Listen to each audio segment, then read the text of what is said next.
മത്തി തിന്ന ഒന്നും നഷ്ടപ്പെടാനില്ല എന്നല്ല, ലാഭം മത്തി തിന്നലാണ്.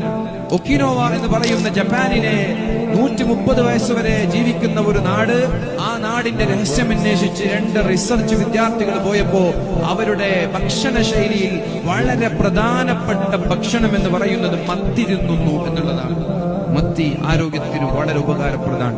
ഉച്ചക്ക് നല്ലൊരു മീൽസ് എവിടുന്ന് കഴിക്കാന്ന് വിചാരിച്ചിരിക്കുകയാണെങ്കിൽ അപ്പൊ ഒന്നും നോക്കണ്ട, അങ്ങോട്ട് പോന്നോളിട്ടാ. ഇലയിലേക്ക് കുറച്ച് അവിയലും ഉപ്പേരും ചമ്മന്തിപ്പൊടിയും ബാക്കിയുള്ള ഐറ്റംസ് ഇട്ടു, കുറച്ച് ചോറാണ്ട് ഇട്ടു. അപ്പത്തിനതാ ഞാൻ പറഞ്ഞ മുളകിട്ട മീൻകറിയും പിന്നെ മത്തി പൊരിച്ചതും പിന്നെ ഒരു സ്പെഷ്യൽ ഐറ്റം. ആദ്യം കുറച്ച് മുളക് കറിയും ആ മീൻ പൊരിച്ചതും കൂടിയിട്ട് ഒരു പിടുത്തം. ഒരു രക്ഷയില്ല എന്ന് പറഞ്ഞ ഒരു രക്ഷയില്ല. നാട്ടിൽ നിന്നൊക്കെ വീട്ടിൽ നിന്ന് കഴിക്കുന്ന അതേ ടേസ്റ്റ് ആട്ടോ മക്കളെ. അത് കഴിഞ്ഞിട്ട് ഇപ്പുറത്തെ സൈഡിക്ക് കുറച്ച് മോരുകറിയും അതിന്റെ മുകളിൽ ഉണക്കച്ചെമ്മീനായിട്ടുള്ള ചെമ്മീൻ ചമ്മന്തി അടച്ചിട്ട് ഒരു പിടുത്തം അങ്ങോട്ട് പിടിക്കുമ്പോണ്ടല്ലോ മോനെ, എന്താ ടേസ്റ്റ്. ചെമ്മീനോണ്ട് ഇങ്ങനെ ഉണ്ടാക്കാൻ പറ്റുന്ന ഇപ്പോഴാണ് മനസ്സിലായത്. ഈ ഐറ്റം ഞാൻ ഷിയാസ്കാട് എത്താതെ വീഡിയോ ചെയ്യുന്നത് ഞാൻ കണ്ടിരുന്നു. അപ്പൊ തിന്നണമെന്ന് വിചാരിച്ചാണ്. അത് ഇവിടെ എത്തിണ്ട് കേട്ടോ മക്കളെ. ഇന്റെ അപ്പുറത്തിരിക്കുന്ന റാഫിനോട് പറഞ്ഞു ഞാൻ വെറും ആക്ഷൻ മാത്രമേ കാണിക്കുള്ളൂ, ഡയലോഗൊക്കെ കാച്ചിക്കൊള്ളണം. മൂപ്പര് നല്ല വെട്ടാ, മൂപ്പർക്ക് പെരുത്തിഷ്ടായി. അപ്പൊ ഉച്ചക്ക് നല്ല നാടൻ മത്തിക്കറിയെ കൂട്ടിയിട്ട് ചോറ് വയ്ക്കണമെങ്കിൽ നേരെ പോന്നോളിയും തുമാമിലുള്ള അൽസാജ്.